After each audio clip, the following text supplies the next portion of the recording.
In this episode of We Do A Little, we are joined by Elise Swopes. Elise is the founder of Sunrise Art Club, co-creator of the Urban Jungle app, and an overall very successful creator and community builder in the NFT space. We go deep on the benefits of an early morning routine, growing up online, early vibes with Chance the Rapper and Vic Mensa, Elise's early Instagram days and tradition NFTs, and so much more. As always, this podcast is for entertainment purposes only and should not be relied upon for investment decisions. Andy, Deez, and guests may own NFTs discussed in this podcast. This is Andy. Yeah, I'm Elise.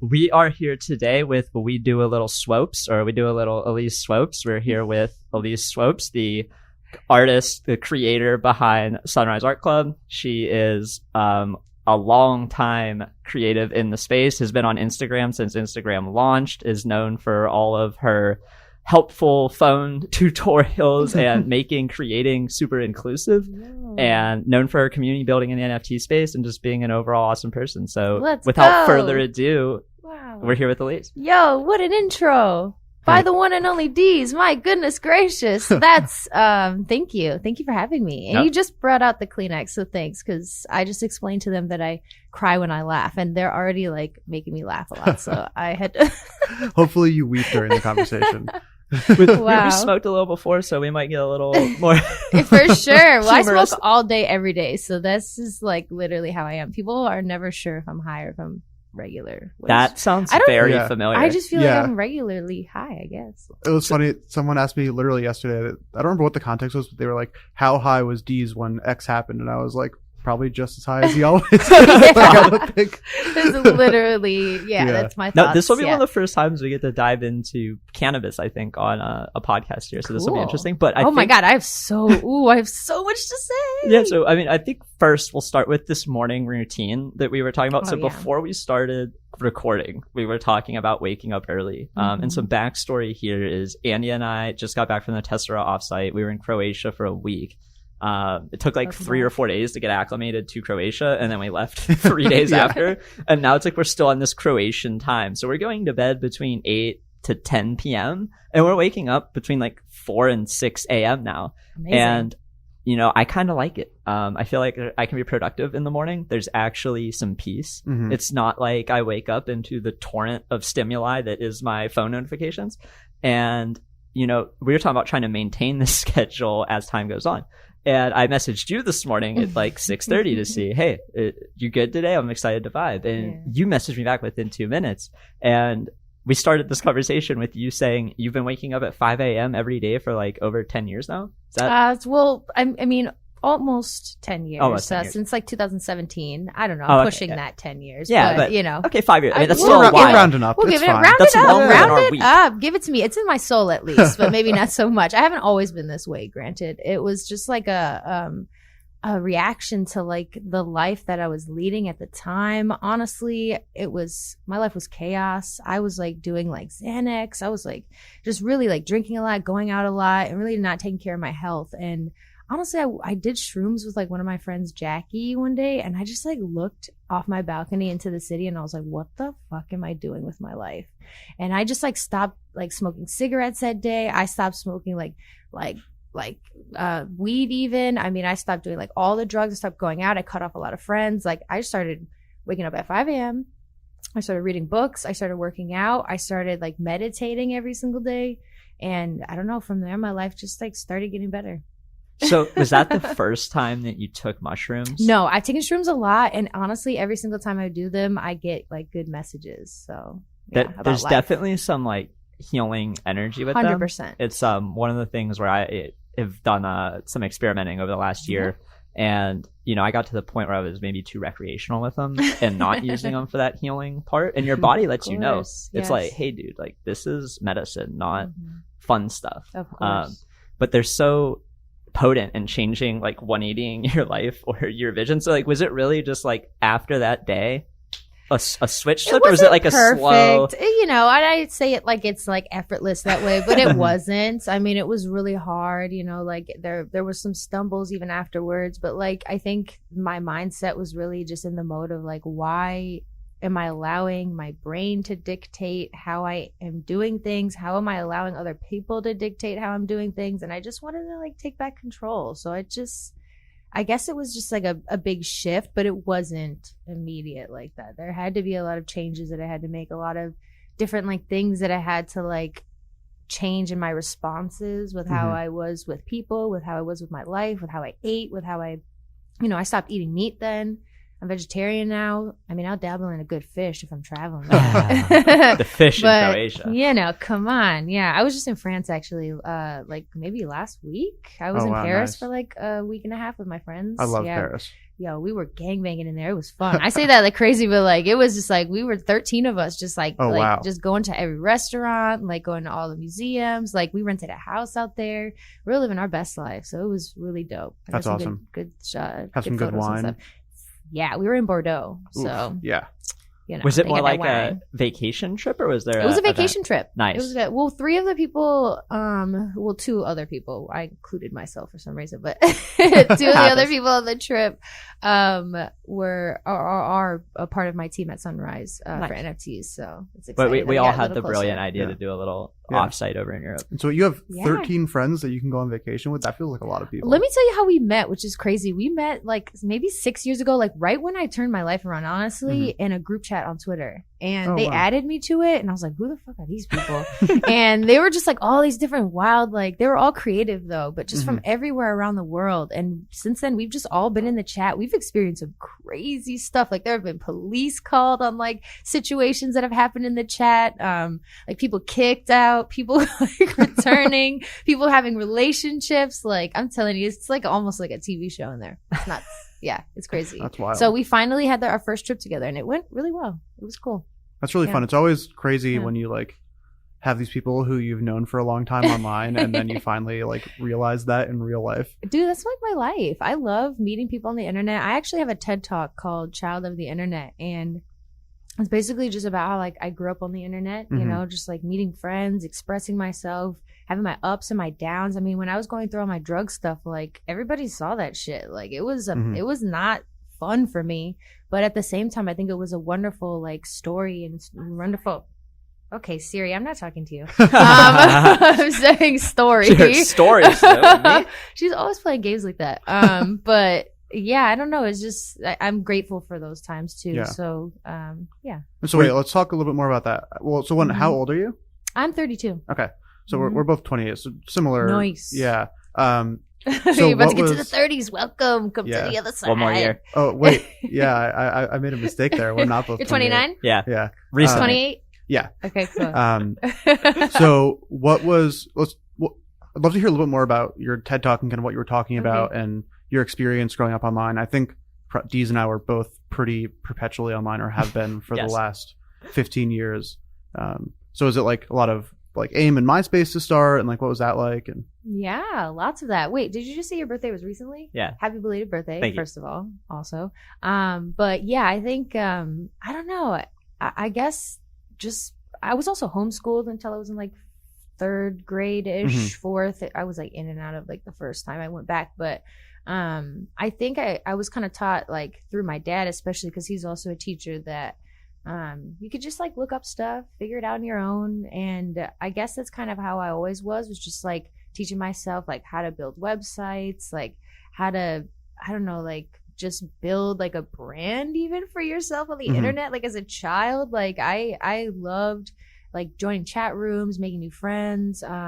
I also had like my own website called Jazzy Girl that I bought off of someone, and I begged my dad for like $20 to buy off of somebody. But they had like this cool forum on there that allowed other people to like exchange, you know, like tutorials and like, you know, I made like layouts for them and stuff. Like just, I don't know. It was like a really cool thing for me to, and I was like 11, 12 years old, just like owning this website. And then from there, I got on this, this chat actually called the Palace Chat, and it's like this if anyone has ever heard of it, hit me up, let me know so we can like talk about it. And if you haven't, you need to look it up. But it was this old like chat where you can choose like different avatars, and it reminds me a lot of like Web3 right now, especially with NFTs. And I actually emailed the people who made it, and I was like, yo, what are you guys doing? Like, I'll buy this off you. Like, I'm trying to reinvent this, because you can like, what I did was like buy my own land, and they would like, you could create like your own backgrounds and stuff and hire people to work for you.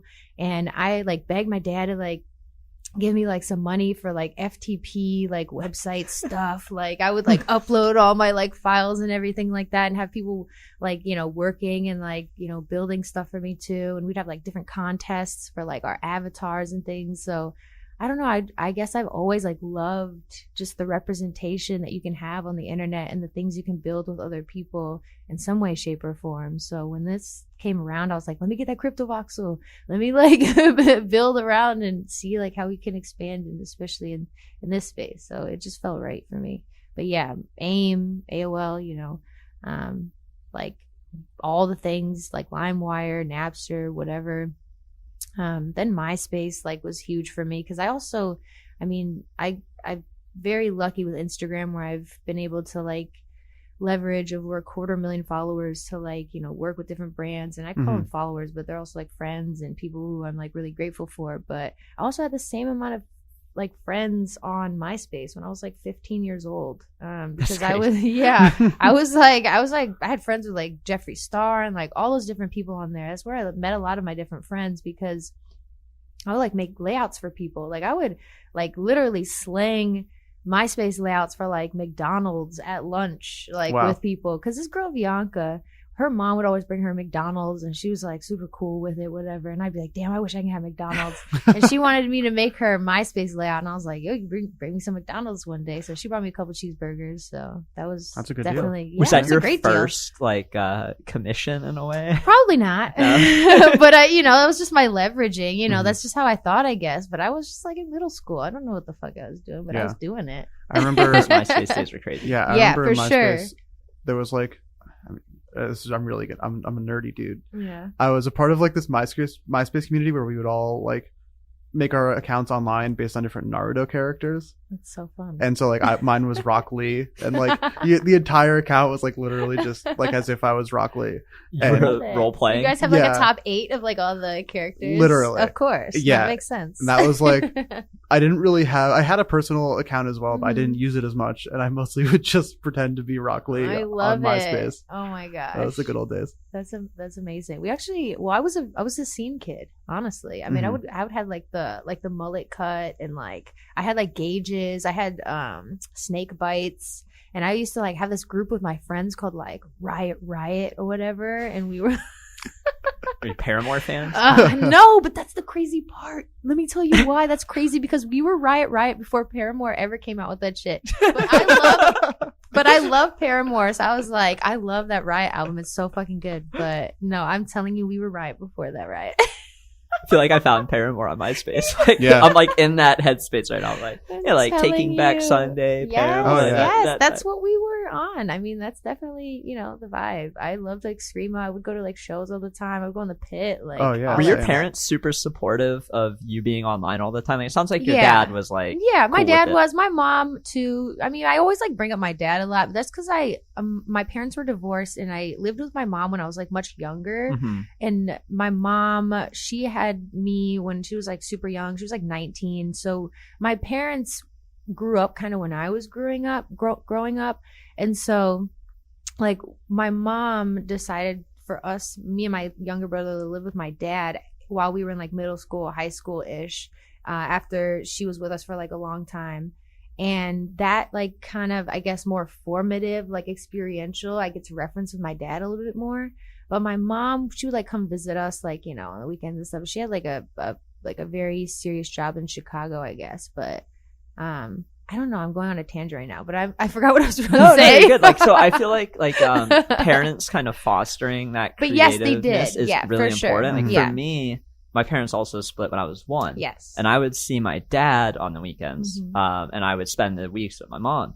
And I didn't have that support from my dad. My dad was always like, oh, you're wasting all your fucking time on the fucking computer. Like, get off the fucking game, go outside. Like, just very much like, he was the dad who played a bunch of sports, went to the armed forces, is a veteran, and like does things with his hands. So he'd bring me out to help with the car, and I can't even like help change the fucking oil because my hands only fit on a mouse and keyboard or a controller. And he would get so pissed. I'm so sorry. But I just pushed against it. Like, of course. Fuck it. Like, I like to do this. But it's one of those things where I feel like the parents who fostered it, like my friends who parents built them computers and like did all cool shits with them, like those are. I would have to, yeah. I mean, I'd say my stepmom, Gloria, she was like super heavy into like computers and stuff too.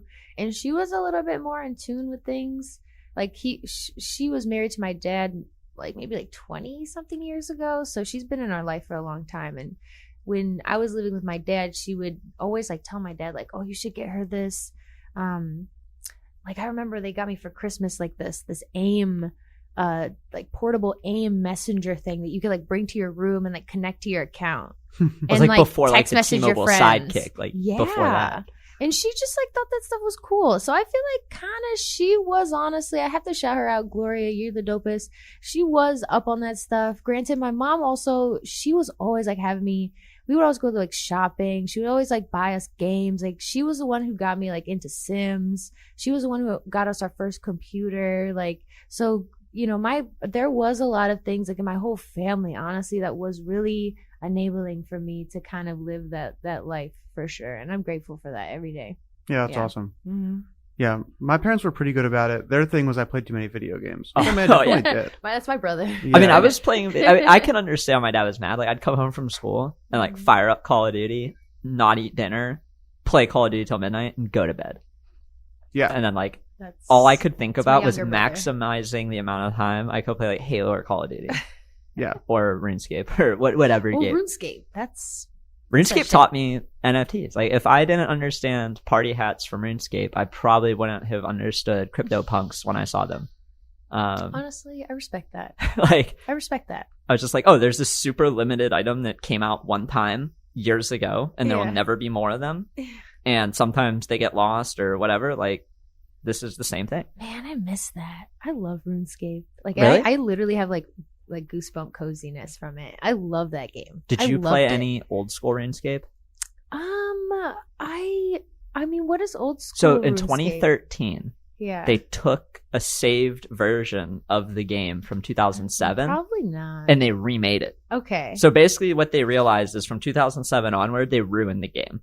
And they were losing players. Wow. And more players wanted them to just make the game old again rather than like keep doing what they were doing. Yes. So they took a game from 2007, released it in 2013, and then have rebuilt it in like the old school ethos. So it's like a whole nother game that's been built for 9 years now. Anyway, it's a great way. What I'm trying to get the palace to do. It's a great way to ruin your life. In college, I spent like 300 24-hour days playing this game. So like over 4 years, I spent like a year of that 4 years just logged into this game doing things. Honestly, I think I played RuneScape the last time in like 2007. Yeah, so that makes sense. Yeah, 100%. But without spending all my time on there, like, I don't know where I would be. Like, I thought I was just wasting all my time. You weren't. It worked out. You weren't wasting your time at all. You got really useful skills, clearly. That's like you're utilizing them at the this trading, very but moment. the community building. Like, come on. You see, my parents used to say, get off the computer all the time. Like, I would sneak on the computer all the time. And hey, I mean, like when I was little, but you know, eventually they kind of woke up to me really enjoying it. But I think, you know, we parents and people, and we even sometimes don't get what we're doing, but it all adds up to something, some experience, some grand scheme of it all. Not to get deep, but earlier you mentioned some games like Sims. What were some of like the early games that you got addicted to? Sims. Just Sims? Sims every day. Honestly, I loved like my brother played a lot of games though. He still plays a lot of games. My brother has just turned 30 actually, so he's like around your age, which we're all in like the same age, so it's really not that serious, but at the end of the day, I guess. But I don't know, I guess I play like a lot of like volleyball games. I loved playing volleyball. a lot of what is like the ones with like the zombies and shit? Left 4 Dead. Resident Evil. I would play it all the time. Resident Evil was always my shit. A lot of like racing games, a lot of Mortal Kombat. I loved like Simpsons games. Like I remember actually this is like bringing me even farther back because we would go to like Blockbuster and like rent games and stuff, and I would always get like Simpsons, Ren and Stimpy, just like There's that funny Simpsons like Barbie games. You were like driving a car. It was like Simpsons. Yeah, it was like Crazy Taxi almost, but Simpsons. Yeah, that game was fun. Dude, come on, that shit was heavy. That was. I think they had those at like the Dave and Buster's place near my place, and I would just love that. And then Hydro Thunder. Yeah. Yes. or the one with like the reptile dude and the ape. And they'd like go into like the top of like the building. Oh yeah, like, Rampage. Rampage was great. Rampage, that's my shit. Yeah, I definitely. It's funny that you mentioned like going to Blockbuster to rent games. I hadn't really ever thought about it, but like very much so hit like a nostalgia for me of like I'd go with my dad on like a Friday to Best Buy and we'd get like I'd like beg him to like get some popcorn and we'd like get a movie to watch that night and we'd like rent a video game for the week or something, and that was like a very, very fun part of growing up. My dad would let me rent like just for example PlayStation 1. I'd rent a game like Gex or the Gecko, and I would get it for 3 days and so okay I gotta beat it in 3 days. So then he's mad at me for playing the game. He read it for like, and then you're like, Dad, you want to rent it again or you want me to beat it? Let me Dad, I could get our $5 worth and just finish the game. Like just let me do it. Yeah. Man, I'm like, I'm thinking of all the games like I've played. Now it's like I want to play a game. I need to download a 250 gigabyte file. Yeah. And then I need to patch it for 3 hours. And then I can like sit down and play. And it's like, why can't I just put this? I don't know. Have you ever been to any of like the old school video game like bars or anything? Like there's like the Barcade in Williamsburg. Yeah. There's super fun. We had a ton in Chicago. They put one in downtown Columbus called 16-bit. And that's the one I'm most familiar with, but they have like the Nintendo 64 area for playing Super Smash. They have all the different like pinball, Hydro Thunder, whatever, Mortal Kombat. They can just go and drink Columbus, and play for free.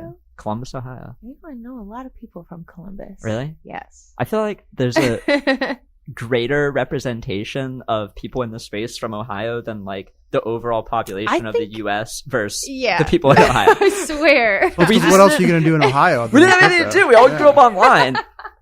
It's like you grew up being really good at athletic stuff, or you grew up sitting in front of a screen. Yeah. There's a like old school video game place in New Hampshire that I used to go to with my family. We'd go camping there called Fun Spot.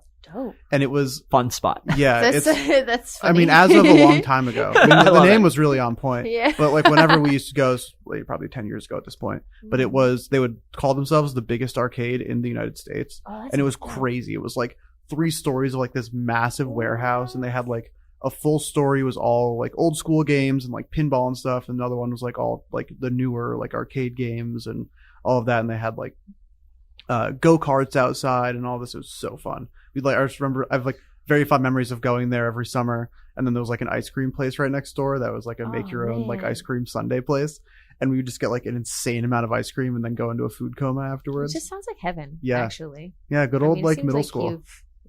I want to name our future studio the Fun Spot. Wait, that's a great name. You have to. Make a note of that. You have to. It's just like the fun. You must. You absolutely must. I feel like those early experiences where like renting something and then like putting it, playing it, saving it on a memory card, just like we got to see the transition. Mm-hmm. There's like kids grow up now and they don't get any of that. They just grow up and everything's an app or like everything's on a touch screen. Of course. And it's like I feel like there's something really special about our generation who got to see that shift. Of course. Because I feel like it gives us a little more perspective on like where we came from. I think a lot of the younger generation just is like the iPhone generation, essentially. Yeah, they see the end result. I think that's also why I respected Virgil Abloh, because he also came from a place, just to get real Chicago on you real quick, but like he also came from a place of like dissecting things and breaking them down so that you see where things come from and you acknowledge like even the essence of like, you know, how fast fashion is affecting the world, how like we get all these bottles and stuff. We're like, who the fuck made this bottle? Like, where is this water from? Like, I feel like I'm like Kanye Fiji. right now or something, but like, from but the islands of Fiji. but like someone like put this in here. Like, there's a system somewhere for like all this shit. And like, I think when we get down to the root of it all, like, you really start thinking about like, how can we conserve? How can we like even have more access and like equity to these types of things? Like, who owns all this shit? I don't know. There's just so much stuff. So yeah, I think that even kind of coincides with that. Speaking of Chicago and growing up in Chicago, how do you think that like transformed your perception on art, culture, and all that stuff? I got really blessed to be entrenched with some of the most talented, amazing people in the world. I mean, I've had dinner with Kanye. I've been around like Kanye's producers. At some point, yeah, we go. For sure, that's fine. I mean, I used to be a rapper. Like, I used to be in this group called Treated Crew, which was like produced with Kanye's producers. So we had like Kanye was like wearing our hats and stuff. Like Jay-Z was wearing our hats. I mean, we were, I don't know, like, I grew up knowing Chance, like, Vic Mensa, like all those different people in Chicago, seeing all these people grow, seeing all these motherfuckers like on SNL and shit. Like, you just like kind of like, I don't know, you just see things a little differently, I guess, when it comes to like artistry and access and, the ability to kind of make shit for yourself. And I guess that's just something not so much like that I've been inspired by as much, but like I guess was just ingrained in me with being around the culture of Chicago, as I guess we just like, you just do everything you want to do. Yeah. I mean, I think of like the city and the weather, and it's like the people there have a lot of grit. Yeah. they know how to get shit done. For sure. I'd say so. I mean, it's very honest, very caring at the same time. It's just like very hard love, I guess, Yeah. When did you move out of Chicago? In 2020 Oh, wow. Okay. March 2020. So you were there for I moved to New York in March 2020 when the pandemic happened. That was an intense period of time to move to New York. Yeah. What kind of rap were you doing? What kind of like rap, I guess, was I doing? Kind of like rap. Like I just talked about like smoking weed a lot. I had a song called Drugs that was just about like, I talked about like doing Molly, talked about, smoking weed, just hanging out with my friends. Like, we had a music video too. They played it on Shade 45, which is like Eminem's radio station or whatever. That's awesome. Cool. That early Mac Miller vibe, like smoking yogurt. That's a whole other story, but yeah, I wrote something for Mac Miller once. Oh, shit. Oh, wow. Yeah, I've been in the studio with Mac before. That's really cool. Yeah. How did you find yourself, like, I am personally a big fan of like Vic Mensa, and I used to listen to Chance a lot more than I do now. Yeah. How did you find yourself like knowing them or in that kind of those same circles? I was rapping when like Chance was like in the other room, and this is like when Chance just came out with like 10 Day, and like I didn't even know Chance was a rapper when I met him, honestly. Like, even Vic, like I didn't even know who they were. They were just kids. They were just like annoying, to be honest, like, because they were just always younger than me, and they were just always getting into trouble and like going crazy. I mean, they were called Save Money because they would just like do crazy shit, like, and I don't know, I guess I just knew them before everything, so we just kind of grew into everything, I guess, together in some way, shape, or form. Yeah, that's really cool. For sure. And that was all just through being in Chicago, obviously. It's just existing in Chicago, being in the right spot. Yeah, I don't honestly know. I guess just like, I also was like an assistant to a DJ, and the DJ was also around like a lot of musicians. Like my best friend Suli, who I was always around. Like, we went to like South by Southwest together, like with all 10 of us. It was like we were in like a van of like rappers and like musicians just like struggling. Like, I remember like sleeping on like a hotel floor and shit. Like, I don't know, it's just wild to think. I don't know what it was all about, all of us. So we just loved being fun and like creating and doing stuff. I mean, I used to like, before I even made music, I would make like album covers for people and like help people make their websites for like their artists and stuff. So it wasn't until like, I didn't even want to be a rapper, honestly. I was just like around and we were like drinking, and Suli was like, you want to get this track? And I was like, sure. And I did it, and all of a sudden I did drugs, and then they were like, okay, be in Treated Crew. And I was like, all right. So we made like all this different music, and yeah. That's really cool. How do you, I guess, like taking it a bit of a step back from there, did you know for a long time that you wanted to like get into something more artistic, or were you more like thinking about the more like tech side of things and, you know, building websites and all of that, or did you just kind of fall into the artistic stuff? I don't know. I mean, I've been doing art since I was like 9 years old, I guess, like on a computer, like an iMac. I remember like using this program called KidPix. And KidPix is like this little Photoshop kind of program for kids. And I would just like make stuff on there, just like digital things. And I love the ability to like recreate stuff like over and over and over again without the need to like have paper or like pencil or whatever.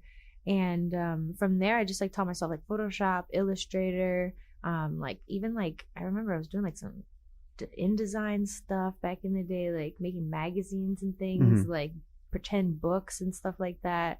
I just like loved making stuff, like and even from there I just was like, okay, so how do I like showcase this stuff? So I started making like the websites, you know, and then I started like, you know, rebuilding like the MySpaces for people. So I would like make the graphics like in the backgrounds, and, you know, people would be like, oh, can you put my name like in the thing? And I'd do like all these different, you know, name designs and stuff. So art, I guess, was always like in the element of just being like, oh, I'll just do it. I'll just figure it out. I'll just like, you know, make something. Yeah. But it wasn't until like Instagram, I guess, where I really like took it seriously. Yeah. Well, so let's talk about that for a little bit. What was your kind of path on Instagram? How did that kind of come about? Oh man, Instagram. Well, I signed up for Instagram like when I was going to South by, actually, that first time with a bunch of my friends. I remember like the first post I ever had was like the Google map of like from Chicago to Texas to Austin, Texas, which is going to be a long freaking drive. Yeah. 10, 11 people in the car. And I was like, oh my God. So I posted that, but I really wasn't taking it seriously. I was just like posting selfies and pictures of like my food. Like I loved mac and cheese. I still do. So I'm just like, you know, always like, oh, look at this mac and cheese. What year did Instagram come out? I think in like 2010. Okay, yeah. Because I know I signed up for it within the first like couple months of it being out.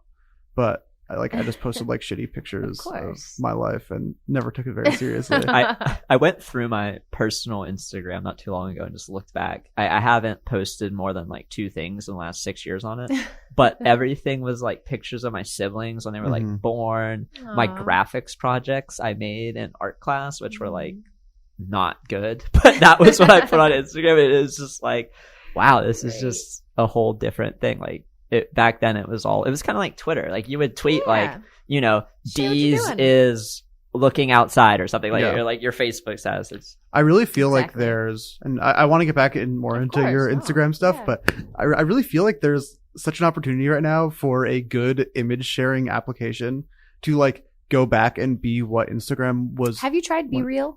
So I have not. My fiance does Allie. it. Yeah, my fiance Allie does it. Trying to get us on it. Do it now. So I've pretty actively tried to cut all social media out of my life other than Twitter, and I use Reddit kind of as like a more just like a source of news for. I basically have like 3 subreddits that I check, but otherwise I don't really browse it very much unless I'm like really bored, which doesn't happen too often these days. We don't have time. Yeah, but yeah, right. Actually, when COVID started, I was on Instagram a lot still, and I'm really into like rap, music, streetwear stuff, and so I was using it a lot to like follow those things, and then also just like followed a bunch of random people in my life, and I was just kind of like sitting in my room every day, and I was like, this isn't making me happier. It wasn't like a very healthy relationship with it. And it wasn't like, I mean, I wasn't like incredibly depressed or anything. I was just like, no, this isn't bringing me joy. I'm just like doom scrolling Instagram while people are lying about how happy they are. Every third story or post is an advertisement trying to get you to buy some shitty thing from China that you don't need. Yeah, and so I've like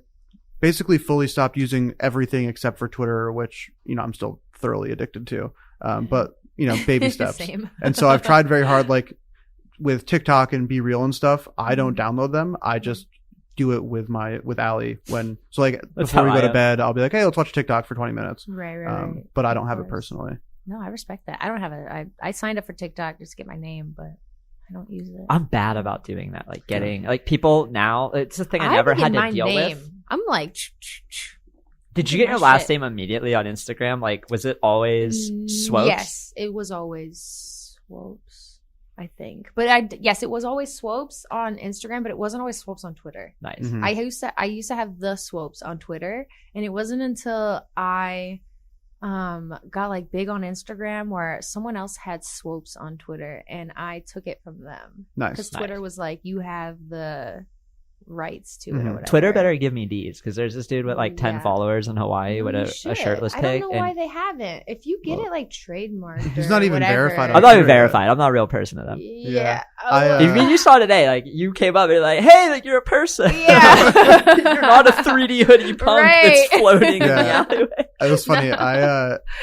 Because like my name on Twitter is Andy8052, but that's like the name I use for everything, and so I don't really have a desire to like get Andy, but also I could never get it if I wanted because it's Andy Cohen. Oh, and, of course. He definitely has domain over the Andy handle. Yeah, you can't get Andy Cohen. No, but you don't have Andy.eth. Like there's like an Andy.eth. No, I know Andy.eth. But that's yeah, that in retrospect, that was a mistake. I should have claimed Andy.eth. I'm glad I got Deezefi when like no one really knew who I was, because then it was easy. Of course. Now like Lens Protocol comes out and someone has Deezefi, D's, like every name I have, and like their bio says like, Deezefi, if you see this and want to buy it for an ETH, let me know. And I'm just like, go fuck yourself. Fuck all y'all. I'm not doing that. This is wow, decentralization. So wait, do you like BeReal? Do you use BeReal? Yeah, when I can, because you're supposed to like do it like when you get the notification and of the day of, and it allows you to see other people. So sometimes it'll notify me, and I just don't have the time or the effort to do it or the energy. I'm just like, whatever, I don't really care. But when I do, I think it's fun because you can just do it at the moment, and it's not that serious, and it takes like, you know, it captures your front and it captures whatever else is in you and whatever's in front of you. And I just think it's like cool because it only stays there for like kind of like a story length, 24. And the only way people can see it is if one, if they're your friend, if you could change the settings, and then 2, if they post one too. So it's kind of like a fun exchange of just like, let's just be real for a second. So it's almost like Snapchat group chats, but like with both camera angles. Yeah. I think it's a really cool idea, and like I guess TikTok stole it recently too, and I think Instagram is leveraging that concept too. I mean, they're going to get. So either going to get. Instagram eats everything. Instagram is best at just like not innovating and then looking at what some other. I fucking love it. If I could get as lucky to be on a platform with the amount of shit I have, I'm verified, I got the followers, I'm like, I'm a liver. Just keep eating that shit up, bro. So then. Well, that's the thing I've had to think about a lot this year is like audience building on different platforms, right? Like I come from Twitter, and on Twitter, I don't know, I have like 230 some thousand. You're killing followers. it, yeah. But like on Instagram, I have like 1,900. Like a lot of people don't even know I have an Instagram, and my Instagram, I don't post anything artistic. No. It's just like a weed pic, but it's become the same thing every day. Right. I don't have like, we started building the YouTube channel. It's like shit, like we're starting from scratch. Like it's hard. I know. Like, and it's like for the people out there listening right now, if you like, comment, subscribe, and do all that, we love you. Please do it. Thanks. Yeah. It's really nice. But it's tough. Like you don't realize like building this Twitter following and then trying to build the other followings. You're like, holy shit, like, this is a lot of work. It's not just so like retweet and then it grows. It's like it's a very different audience of people and ways that you have to engage and interact. Yeah. And there's a different culture. Yeah. Just like the SEO stuff and like making sure you have the right tags on YouTube so that like when people search, they find it and all that shit. It's tough. It's so tough. It's like Twitter, you don't have any of that. You just YouTube stresses shit me into out. the void. Twitter, you're just firing off stupid ideas. Tweet, blue button. 10 followers. Well, I feel like on Twitter it's easy. It's just different because it's what I know, but like you just have to be controversial on Twitter. That's all. Like all you have to do to gain followers on Twitter is tweet shit that half people on Twitter don't agree with. You just gotta be yourself. Basically. That's what I always tell people, because like people have asked me over the last couple of years, like, oh man, I love your Twitter. Like, what's your strategy? And I was like, my strategy is I don't think when I use Twitter. And I just try to have it feel like you're actually having a conversation with me, even though I'm just like tweeting stuff. And like sometimes that means I tweet really stupid shit, and I'm like, oh, I gotta delete that. Same. Yeah, like, deleting is like it's a pastime. You gotta you need that. Well, and you have like, I feel like on Twitter it's good to have not firm opinions. Like it is. You gotta be humble, and you gotta be like quick about your humble. You gotta like allow that to I have learned though that the best way to get any question answered on Twitter is to tweet the thing that you know is wrong and let Like, everyone is that correct you. Cunningham's law? That's like a Yeah, What is something that? like that. What Yeah, is so you this? literally like say you wanted to Cunningham. learn about like why a particular NFT platform was cool. Mhm. All you got to do is tweet out that NFT platform is shit, and everyone will be like, "No, it's not. They have this. I They have love this. it. They have this." And there you go. You just some What a people great game. people did all your research for you. You had to do Perfect. nothing. You got a bunch of engagement. But also now you look like a hater. That's fine. Maybe I am a hater. Yeah. it is I love Cunningham's law. it. That's okay. I fuck with Cunningham's Yeah. law. We're gonna have to have like a backup account. best with way a to get the phony right anon answer. or something to see. Because Yeah. you know what the thing about Twitter to me is so annoying is like one person will say like something fucked up and then it'll like go trending because everyone's like, how dare they say Mhm. this about something? I'm like, it was one fucking person Yeah. who said that shit, and now it's like it's a y'all, it's a they, it's Yeah, yeah. everyone. It's So like you know- how? You know what's really funny is one of our colleagues at Mhm. Tessera, his name on Twitter is M Pickle, Cute. and he's gotten his last name is Pickle. That's amazing. He's Branded over the for last life. yeah. I mean, it's a great branding. Fuck But yeah. over the last like 2 months, the dude's like crazy smart. He's decided that he wants to grow his Twitter, and the way that he was doing it was like tweeting out longer threads. He's like super healthy, owns a gym, like really into all that Dope. kind of stuff. Yeah, awesome dude. But he was tweeting out like threads on like life advice of like how to get better Productivity. sleep, productivity, all that kind of stuff. And Not gonna like, work. but it was crazy. He had one tweet thread that got like 250,000 likes. Really? He went And from He went from What? like 1,000 followers to Like- like 50 or 60,000 in like a I week. doubted him immediately. And- so like But I what shouldn't was have. funny is I asked him about it, and he was like, "The best thing that ever happened for me growing my Twitter is I have a verified punk PFP."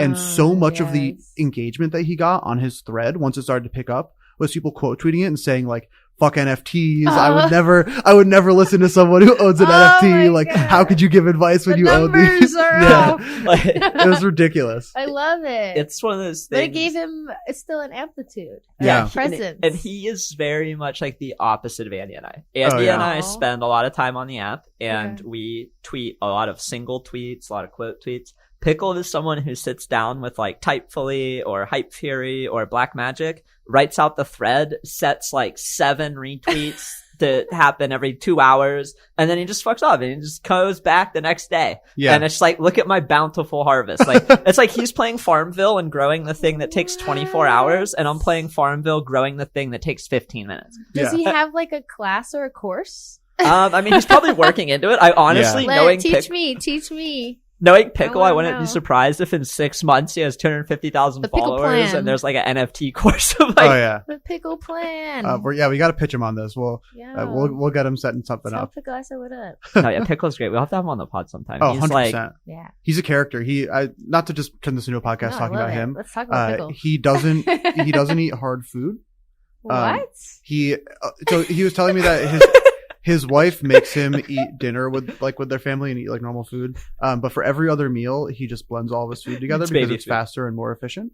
But Does he it's blend not up, like he's making a cheeseburgers and stuff, or is it it's- just yeah. like smoothies? yeah, no, it's like Don't it's fuck like with me, Nat. No. oh, it's like a chicken breast and rice and broccoli and shit, and he just puts it in a blender, blends it, and What chugs the it fuck, Pickle? because it's more efficient.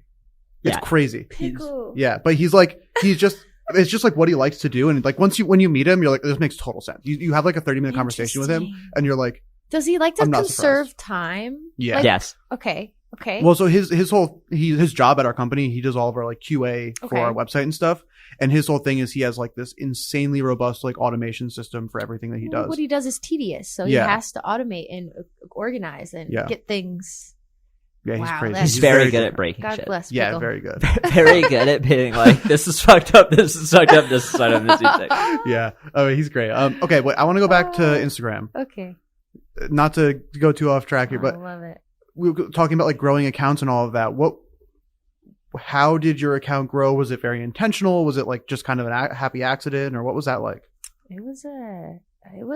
Well, I became a suggested user. I was chosen by Instagram because I was posting every single day and I was getting on the popular page, which of course at the time was a lot different because when you were on it, you were shown to the world Mm-hmm. at once, and it allowed you to really like, this is my stage, now I'm gonna get my followers, now I'm gonna be able to like express myself more. So Instagram saw that I was doing that consistently and made me a suggested user, and the suggested user at the time is when people sign up for Instagram, you pop up, they see your face, and they're like, oh, this is someone that I could use as an example to use Instagram. Like, they're an artist, they're creating, they're doing all these different things with their iPhone specifically that I can do too. And so I think it inspired a lot of people at the time. So I was a lot of people's like first follows on Instagram. That's really cool. Yeah, for sure. So people call me like an Insta goddess in Chicago at first. Like, because me and my boyfriend have been together for about 11 years now, and we both got into Instagram together. He goes by Trash Hand, and he's an amazing photographer. So we both like kind of grew on Instagram together. And he was also a suggested user, and I think he's like the second interview on Instagram's blog like ever, which was pretty sick. So we kind of like, you know, grew up together on Instagram and leveraged that and built something thanks to Instagram. That's really cool. Mm-hmm. Have they picked your brain at all about the Instagram NFT stuff or anything? I'm the person. Well, I would have been the first person to ever post an NFT, but I was in Jordan. But I'm the second person to ever post an NFT on Instagram. They chose me as a beta tester. So one of my great friends, Natalie, is the first person to post an NFT. That's really cool. Yes. And have you like been talking with them just kind of about advice on the space in general and stuff? Yeah, we had like a dinner during NFT NYC, and we were just talking with everybody at Instagram about, you know, what's going on. I mean, they have a lot of intention with like, you know, expanding, making it better, listening to like what people want. The only problem is like Apple is so difficult to work with when it comes to just like app pays and, you know, allowing people to like really engage with NFTs. So you can't buy an NFT from Instagram, and Instagram's not going to be making like a platform really for people to mint or anything like that. But they just want to, you know, somehow, some way be involved and help people leverage and, you know, use it in some way, shape or form. So I think they just Instagram this cool like AR kind of thing, like AR, VR kind of different elements where you can like use your phone and place different things in different places and record. And I think it's really cool. Nice. Yeah, so they're doing their best as much as they can. The one I advise a couple companies, and like the App Store is something I didn't realize how many problems it gives builders. Yeah. But like the App Store is such a barrier to do things. It's kind of crazy. Like trying to have price alerts for NFTs, and the App Store is like, hey, you have to be able to buy or sell that through our app. It's like, no, it's like, it's a price alert. Like, it's like, you can't even buy it. And it's like something similar. I'm sure Twitter had to go through to even verify the NFT in the collection. And it's like, how do we get power away from Apple? They're the biggest company. I don't know. I have no idea. Like, they've monopolized like our entire existence, and I love them. They just gave me like the new iPhone for free. Shout out to them. I mean, like, you're literally over here like, oh, you have a green text message bubble? Like, who are you? In the same vein. Like I literally, like when I get a call, like my watch like rings, my iPad rings, my iMac rings, my phone rings. So how do you like the new iPhone? It's fucking cool. I love it. I think I'm gonna get it. I have the mini currently. It's so small. Yeah, I like the smallest. It's so cute. I started like that's how I started creating an iPhone 4. That's like the same size. And so I like it because it's like really easy, and you can just like throw it around. Yeah, I can like, you know, it fits in my hand really nicely, awesome. But the battery life on it has started to pretty quickly degrade. Yeah. And so I'm excited. I think I'm going to go the full opposite and get like the biggest fucking Pro Max. Yeah. Go fucking crazy, dude. Yeah, go crazy. I bought the Max on accident. Like I thought I was just getting the 13 Pro, but I checked out while I was high, and it was for in-store pickup. And I showed up, and I'm like, "Why does the case I have not fit this phone? Like the phone's too big." And I read it and was like, "Oh, I bought the Max. I guess I have a Max now." Well, I love it. I think I'll like it. For me, it was I like to use my phone with one hand. And so, like, that was the reason I wanted it. But it's like, if I have to get one bigger regardless and I can't use one hand, then, like, fuck You're it. You're going to be able to use one hand. I have really small hands. I guarantee my hand is smaller than yours. And I can use it with one hand. Yeah, me too. Took like 2 days. My boyfriend hated it. Yeah. They gave him the Pro Max, and he's got, like, the smaller one. He hated having it in his hand. He's like, this is disgusting. Was the going back to Instagram like again? Was the iPhone the whole reason that you got into photography because you had it? Like, were you somebody who collected? Yeah, I was broke as shit. I didn't have anything. I literally got my iPhone, and it wasn't even from Apple. It was like from a little like store from like Craigslist or whatever. We're selling like refurbed, broken, had a cracked screen. They fixed it. Yeah, exactly, literally. So that's how I started shooting. I was just a college dropout. I had nothing, so I was just out here like. What were you studying in college?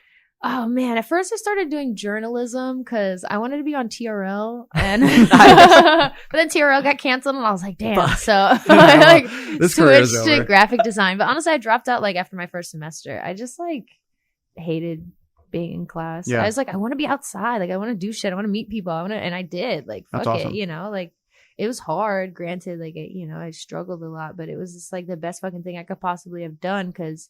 Learned how to trust myself, learned how to just like do whatever the fuck I want to do. But at the cost of just like struggling, of course. So. Yeah. I'm a big proponent of dropping out of college. I did not drop out of college. I went to college and I'm glad that I did. But I think that the way that kind of our country has made it like a bad thing to not go to college or to drop out of college is like pretty fucked up. And that everyone has their own path and college is great for some people. And like for me, it really helped me grow up as a person. I was super immature and it was like really helpful for that. But like for others, it's really not necessary. And like ends up just putting them in a ton of debt to do a job where they didn't need the college degree regardless. And then they just feel like shit for that. And it's like, I think it's pretty unhealthy the way that we like and they have talk about college. 8.5% interest rate through Sallie Mae because they have a private loan and it's compounding at a ridiculous rate and they don't understand. Yeah. I still have so many student loans. I have 40,000 student loans. Just from the dropping out? Well, no, I actually went back. I just finished college. By the way. Congratulations. I just graduated in May. Hey, 13 years later. Nice. Yeah. And what did you get your degree in this time? It was like, so actually it's weird because I applied to my college for this thing called Life Credit. And I had to like write out like a whole presentation on like how I could basically get course credits for things I've accomplished outside of school. And the dean reached out. They like loved my application. They awarded me the greatest award you can with like courses. I got 6 courses.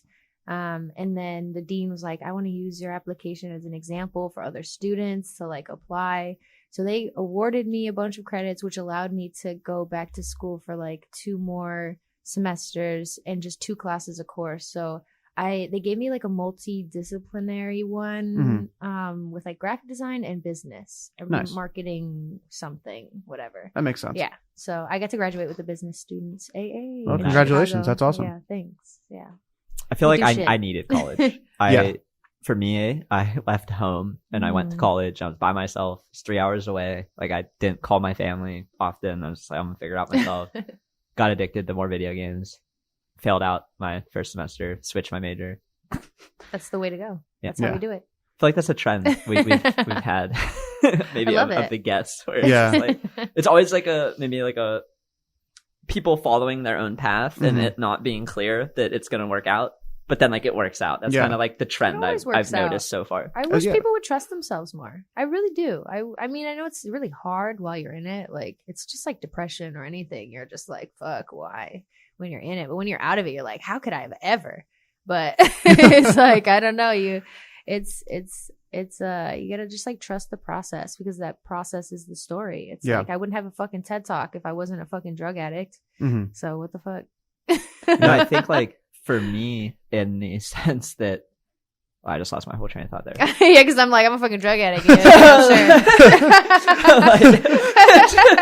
I hung up on that. Of course.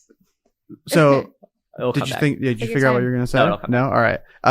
So we haven't actually gotten to NFTs very much, which we definitely don't have to talk about it for very long.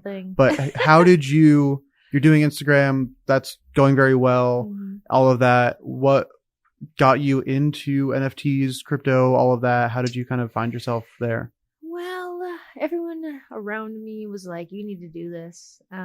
Because as one of like the very few iPhone creators, I've been like really hung up on the fact that like I have been very digital based for so long, and that has been like my core, and where I find like most of my value is like social currency and community building in some way, shape, or form. And people were just like, this is what you should do. This is how, makes sense. And I was like, it doesn't make sense to me. I don't know what the fuck is going on. So I just, of course, like my background in like design and like just being open-minded about the internet in general, I think really helped me, because I just would like study things. I had a lot of calls with different people.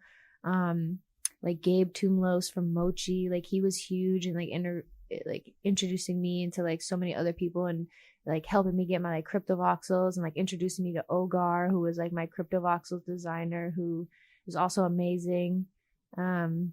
Just like, I guess, really just, even like my manager was like, I don't know what's going on, but you need to do it. But my initial reaction was I put like a digital download on my website. And I was like, you could download like one of my photos and you can do whatever you want with it for like $1.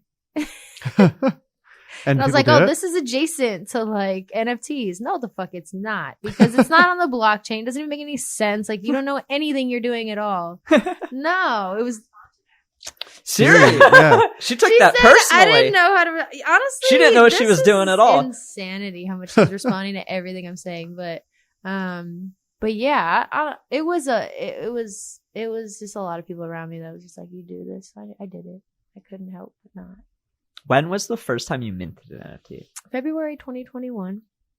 Nice. And I got accepted into Super Rare, which was nice. So that was my first, introduction and platform to NFTs, which I was blessed, because that was kind of like a great time for NFTs. Of course, ETH is booming. Everyone's like, oh my God, NFTs are going to the moon. So my first NFT sold for like 11 ETH. Oh, and wow. The second one sold for 18, and the next one sold for 19, and the next one sold for 20. And everything changed after that. Everything changed. So those first 4 sales happened, and like, so everything changed, but like how so? What did you like actually change? I meant like the market, but yeah, for sure. But no, honestly I just started like leveraging a lot of that with like, I just started like really paying attention to like the community. I just started seeing how like thirsty people were getting to follow me and engage with me, because I had started making money. And that was also something that I had anticipated happening and was used to, I guess, with Instagram. So I felt very blessed, I guess, that I really was in the mindset of like, I'm not going to allow this to dictate how I operate within this space. So I would try really hard to like engage with my collectors a little bit more deeply, but then I started realizing like they weren't like people that I really liked, I guess. To be honest with you. No, like, I don't know, because I just started realizing like the more that I was in the community, the more I had to like be authentic and like be myself and like not chase the bread, and because the people wanted me to like be a certain way and do a certain thing, and I was like, that's not who the fuck I am. It has never been who the fuck I am. So I just started like leveraging a lot of the money that I made to support other marginalized creators. I built Sunrise Art Club, which was like something that was super important to me, that felt like an answer to the problems that I was seeing. And, I was very lucky to like also like utilize like these sunrise photos that I captured for like 2 years straight while living in Chicago for that. So I was just like conceptualizing and thinking about like, how do I like help? We should go deeper on Sunrise. I think it's really cool. Clearly, thanks for your support. No You're problem. The best, seriously. When I bought the first one. Yeah, you did. And I'm so grateful. I remember reading it and I'm like, holy shit! Like, this is so much novel idea that is based. I liked it similarly to the Noums idea, where it's like, hey, there's one of these a day. It's like every day there's a sunrise. Every day there's a sunrise NFT. It makes sense, and then the whole community building aspect behind it, and trying to lift up people in your community and not just like put something out once a day to accumulate your own money. Like, I thought it was really powerful. Thank you. And yeah, like, how did the idea for Sunrise come up? I know you gave us a little bit of background, but like, we should go deeper on it. Yeah, it's pretty cool. Let's dig in there. So Sunrise actually is kind of like inspired by just the reason why I started taking those photos in the first place, is waking up at 5 a.m., meditating, reading, writing, kind of just setting my mood like for the day and figuring out my purpose before the world chose that for me. And so I wanted to like bring that to the community as Sunrise, which I felt was needed, because I felt like people were just like projecting a lot, and they were also not sure of like where they were headed in most cases, just like very desperate or like scared, or like, you know, like the market, and like, you know, just like comparison with like other people and sales, and just so many different dynamics, I think, especially even with like cultural differences, language, like, oh my God, there's just like a huge convergence happening that I don't think a lot of people understand. But and so I felt like Sunrise was the answer of like, okay, what if we create this creative agency per se that operated and functioned specifically to create projects and products even, and experiences that assisted marginalized people, whether that's like incarcerated people or artists who objectively aren't seen or, you know, glamorized in the space often, which are mostly Black women. And so through that, we've been able to like, shout out to Deez for like being our first collector.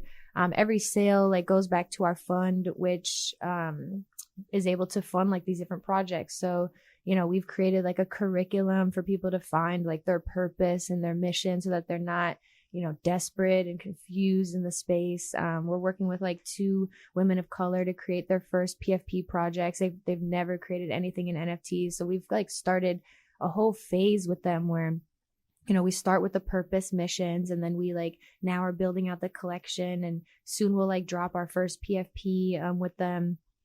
And that'll also coincide with Sunrise, because, you know, Sunrise is going to end soon. Mm-hmm. So we're just thinking of different ways to kind of also like assist creators and also create like a curriculum, but also like create more funding for Sunrise and create like another system and another kind of like base around what we're doing. So, Sunrise is so many things. So we've like done curation events, we've done panels, we've done purchase programs, we've done, we just like created the first marketplace for incarcerated artists, which has been extremely difficult, but extremely rewarding. But we're, you know, thrilled to just like do things like that, I think, in the space. No, I love that. I feel like after meeting you, talking to you on Twitter, I feel like Twitter Space is like you like half meet somebody. Yeah, you half meet. It's of like course. Talk, but this is like fully meeting somebody. Yeah. But it was just like, yeah, this is like somebody who I could tell the vibe was good, and it was like, all right, like I just want to see what they do, and it's just been really cool. When does the Sunrise auctions end? On January 1st, 2023. The full year. Mm-hmm. Yeah, we've been having to have a new Sunrise sale every single day, a new auction every single day. I mean, we are a fork of Nouns DAO, which I think that was also like my nod to them and nod to the community is like, okay, I know Nouns DAO is like this really successful project, but I also know that like sunrises are every day. How can I like utilize that and also like, you know, do my own thing? And so we had to do a lot of shifts with like the coding and things like that. You know, to design the website, like all these different things that we really like made our own. But, you know, I'm happy about how we represented it. I'm thrilled. I wish Nouns DAO would see us though. What's we gotta get a little proposal going. We can maybe help. No, yeah. I would love to. Should we do a little Nouns DAO governance proposal to do like the prop house stuff too? Yeah, I mean we're the first photography collection to ever do daily NFT ever. And then Logan like, Paul come copied on, you. That shit's dope. Those Polaroids, they're historical Polaroids. just like his fractional marketplace. Yeah, historical. I feel like going back to. Let's just not talk about Logan Paul for a second. You're so funny. I saw was it Logan Paul? I think I went to Miami and I saw him in his like pre-match or whatever. That guy that he's going from. Who was he Jake fighting? Paul? Yeah. Or no, Logan fought Floyd. Was it Logan? Yeah, Floyd. They both fought. Like, but everyone's fighting each other for money. Yeah, people are just fighting all the fucking time. I don't know what the fuck's going on, but there's like I was in Miami and I saw him, and that dude's fucking huge. Yeah, dude. he's really big. He's huge, and I was shocked. Actually, I was like, oh my god, I can see why he's fighting people. Yeah, I'm excited for this next round of like crypto Twitter fights in Dubai. Yeah. What's going on?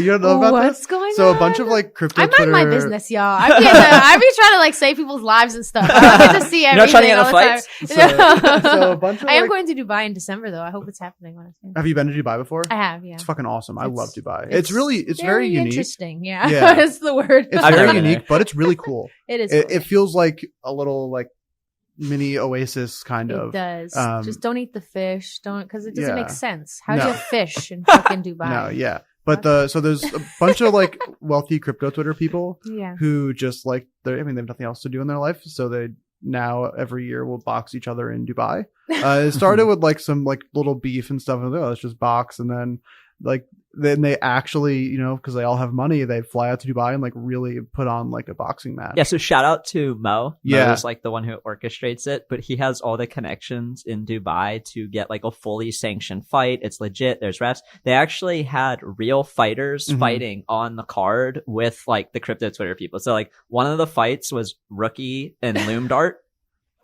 And like another fight after that is like professional boxers.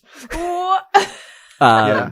It sounds like those celebrity fights that they used to do on like Fox. They're Yeah. great, honestly. It's the only Honestly, time sounds like a great idea. I pay for a pay-per-view fight. Yeah. I mean, if they want to fight, they can fight. I don't really care. I want to see more like There's worse things to I'll do watch with your it. money. And right? NFT people aren't built like that. No. They would rather talk shit on Twitter. Like me, I'm not getting in the ring. I'm not fighting nobody. I took an oath of nonviolence in Chicago years ago. Nice. How did that come about? There's actually, so I don't know, there's just so much violence in Chicago, Mhm. and there's a organization called Good Kids Mad City out there that just had people take oaths of nonviolence like a couple years ago, and I was just like, sure. So ever since then, I've just vowed not to fight people. And if it wasn't for that, you'd just You be would out in the probably streets. you would I- be going to Dubai. I fight people. I'm just kidding. No, I do actually. I shouldn't though. I feel like getting in the Twitter scraps is like part of the fun. It's not a real I fight. will fight Yeah. someone if I have to. I Yeah. mean, I've fought like men in like mosh pits and shit that have just like really tried me. Like I've had to like fight people, like, so I don't care if you need to, I'll fight. But at this time in my life, I don't fight people like that. No fight zone. All right, so we no, know we don't fight people. don't cross Elise. No, They I might will get- literally she'll knock beat you the fuck out. up. She and has I a- work out, so these arms are different these days. What's your workout routine? What kind I of have a stuff you trainer. do? I see them twice a week, and I also do a lot of yoga. Nice. Every Sunday or Monday. Very Love cool. yoga. I need to get a trainer. It's nice. It's expensive. Yeah, it's really. I think that's Especially what, in the But it's city. worth it. It's a good trade-off. You got to Yeah. invest in yourself, and then Yeah. you That- feel fucking good. I and good have shit to pay that happens. much to show up. Yeah. Like if I No, you paid have to. $10 No, a yeah. month for Planet Fitness, I'm like, fuck it. Exactly. But if I'm paying a trainer, Yeah. like Yeah. I'm showing up because Yeah. I'm not just blowing that money. Exactly. Yeah. you But gotta I do it. haven't got to that point yet. Get to that fucking Yeah. point. I know. Right It's now. bear market. I need to. If I don't do it now, then when am I going to do it? Yeah. This is probably the worst time, actually. It's that's- winter. Winter's coming. Yeah, winter in Ohio is you're just staying in the Different. basement. Where do Yeah. you live in Ohio right now? Columbus, yeah. Okay, nice. Just dox Are you myself. thinking about venturing out? Yeah, oh, definitely. I know, I mean, we're we're just looking doxing at life. places in Yeah. Vegas and Oh, Oregon nice. and Washington and New Cute. York. Yeah. We're trying to Alright. convince them to do a little long-term stay here. It might make sense given what we're doing Mhm. to maybe not have Granted. to stay at like hotels when I come in. Yeah. Mhm. And also, our significant others get along very well. Yeah, so they can- do. Vibes. Yeah. So that's a good. vibes. Like right now, I flew with my significant other out here, and then she's in a hotel room by herself all day, Yeah. and it's Like, like, they went to Pilates yesterday together. Cute. Yeah. No, she needs to have like a little picnic by herself, like in the park or something. no, she's very independent. Like, Yeah, no, likes I know. that I alone believe time. it. Yeah, of course. Me too. I feel like if you you are married to someone in this space, like you probably need to be independent in a way because Yeah. we give so much of our time to this shit that like yeah, God bless them is all Oh, I'll say. yeah. Like for with sure. their patience I and know. ability to put up with me not paying attention while I'm like answering 4 different messages and zoned out. Like, Yeah. Agreed. how do you manage like both you and your boyfriend long term together? So we're both in 2 long term relationships as Yeah. well. Do you have like because you're both creators, Yeah, so in the that's space, why it's a little we're different. Blessed. Yeah, we both. He also does NFTs too. so you understand each other. Like Yeah, he gets it. He gets everything. Yeah, we That's get good. it. We've grown together doing a lot of different business stuff too. So it makes sense. Yeah. Yeah, yeah. have you ever How did you collabed guys- on an NFT? Have we ever collabed on an NFT? No. Oh, you really should. No, I mean, maybe if it aligns. We're not like we've been working together for over a decade now on many different things, so we just know like not to force shit. Yeah. You know, when you right. just it's like we'll figure it out. But you know, he like helps me with video stuff. I help him with his like stuff, like anything I've modeled for him with like Adidas. We've traveled, like done so many different travel projects together. Like we're with Tourism Canada, like so many different things. Where's your favorite place you ever traveled to? Damn. I'm gonna have to say the Maldives probably. And I went to the Maldives with Will and Jada Smith. So Whoa. So that might have biased. Yeah. Yeah. So what's the biased story as there? Shit. I took over Jada's Instagram. So I was like shooting like content for her while they were vacationing. So it was pretty damn cool because I was vacationing too. But I was also I was very scared because it was like the first time I was doing video project, and I had to like set up this stabilizer, and it was terrifying, and I had to like fly this drone which I've done before and I love doing, but it was just like on a different island, and it was just like with the Smiths, and I was like, oh my god, I was sweating my ass off. It was amazing though. What's the most nervous you've been around a person?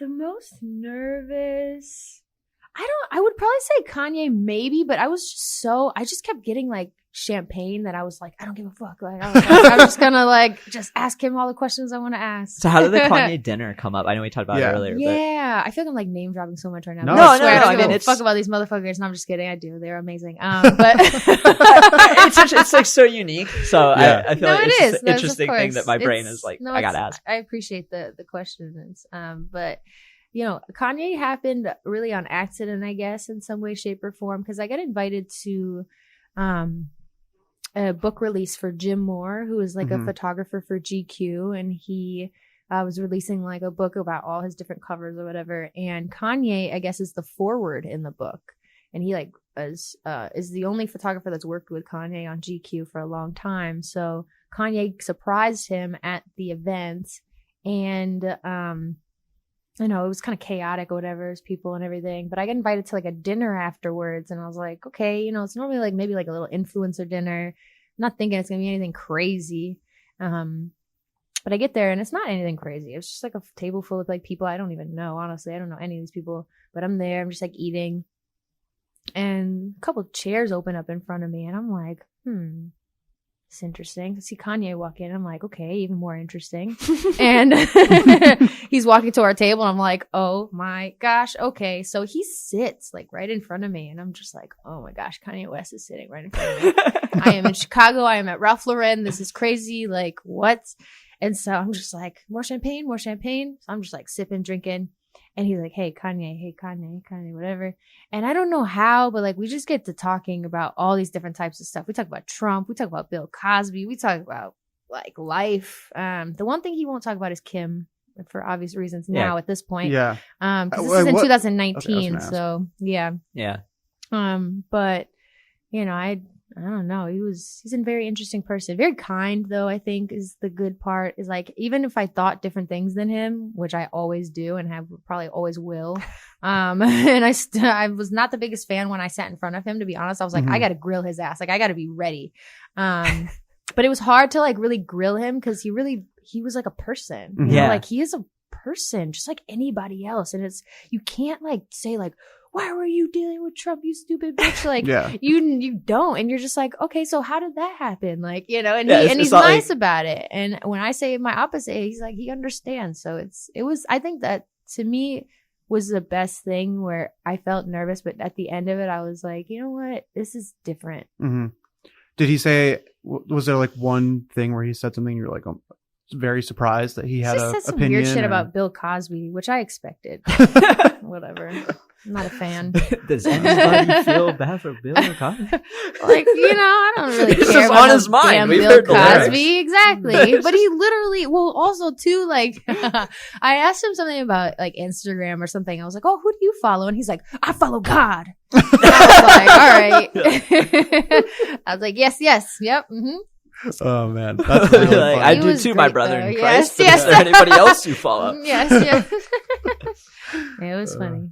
Yeah, I feel like, that it's something that's hard to remember until you're next to somebody. Like everyone's just a person. Yeah, they are. We all are just peoples. Yeah, like some of the people we've met over the last year, Mm-hmm. people we might have idolized for 3, 4, 5 years. And then you meet them and you sit down and it's like, oh, like you just think like I do. And it's so humbling. For sure. Yeah. It is humbling. And it's inspiring too. Because anybody can be a person because we're all people. Yeah. I feel like I could be a movie star because of the next to Will, even though I probably can't be. But, you know, it's just at the same time, I'm like, if he can do that shit, I can do that shit too. Let's go. Like, you know, he's just a person. I don't know. So how did that's like getting asked to take over her Instagram, like how does that even happen? What is that process like? Oh yeah, so I mean, I'm a content creator. I have been for you know, over a decade now. So they have an agency that partners them with different creators. So they have this amazing agency called Westbrook, and Westbrook like reached out to me and was like, hey, we love your content, you know, we love to like have you go to Dubai with the Smiths and like, you know, help Jada with her stuff. And I was like, okay, that sounds cool. So we were gonna go to Dubai at first, and then at the last second it switched to Maldives, and I was like, oh shit. So I just like was looking up all the stuff about Maldives, like all the things we could do, all the content. So I had to like create content, like fake content, to show them what I was planning on doing when I got there. So we had already planned out everything. That's really interesting. So you like not only filmed the content, but also kind of scheduled and planned out like, this is what you guys should do. This is going to be a great photo or video or whatever. I did everything. I edited it, delivered it. So everything. You're a one-stop shop. You got all the breadth. So how much of that vacation was them doing your like things that you said, hey, we have to do this for content, versus them like actually being on vacation? Probably like 1/3 content, rest vacay, which was nice because I honestly was like chilling. That's awesome. That's a good deal. I mean, there was a time where I was just like, I remember just like being at my villa and I was like, this is the coolest fucking thing in my life. I was just like crying, honestly, because I was like listening to like Wiz Khalifa, like I was listening to like Cushion Orange Juice for some reason, and I was just like just like living. I like popped like a Heineken and I was just like looking at the beach and shit. No, I can even cry thinking about it now. That shit was amazing, bro. Yeah, that's really cool. I think it's kind of crazy, and like it's really good to be able to like think back and really appreciate like some of the really wild things that we've been fortunate enough to do over the last couple of years. And it's like, it's good that you like have that perspective and are able to be like, yeah, this shit was like really crazy. Honestly, it happened at such a beautiful time for me. Just like that whole shift that I had, you know, like I don't know if I would have had these opportunities, even like the same time, like the Jada stuff happened like literally a month before I had dinner with Kanye. Wow. And there was so much happening at that time where like I just felt like I was like, why is this? I don't know. It just felt like I was ready. Yeah. I was ready. That's really cool. And it was right before the pandemic too. So it was just like, all right, boom, get your shit off and then go inside. Yeah, for real. And so then when you moved to New York in 2020, was it for work stuff or just because you wanted to get out of Chicago, do something different? I wanted to get out of Chicago and do something different. My boyfriend and I and our 3 cats, we just packed up and boom. I feel like we just keep getting cat people. Yeah, don't get us started on cats. Yeah. I got my cats tattooed like on my leg. I got a cat tattoo on my finger. Oh, I love that. I love cats. Yeah, yesterday between our 2 guests, we had 5 total cats as pets. Fuck yeah. My fiance and I have 2. Deez has 1. I got 3, so we got we got a whole horde over here. Yeah. I can't count. I can't either, so I'm not even gonna try. We I have to ask what are the cat names. That's just like my Okay, yeah, of course. So we've got Aşk, who is our eldest, and it means my love in Turkish. My boyfriend's Turkish. That was his cat when I met him, so she's been with us for a long time. And then we have Kizim, who is blind. She has no eyes. And she's actually from Istanbul. So my boyfriend was visiting and took her back from Istanbul. And we've had her for about 8 years now. And then we have Buddy, who's my little boy. And he is our youngest. He's really fluffy. And of course, I named him. But Kizim, didn't even say. Kizim means my daughter in Turkish. So that's her name. And then Buddy is just...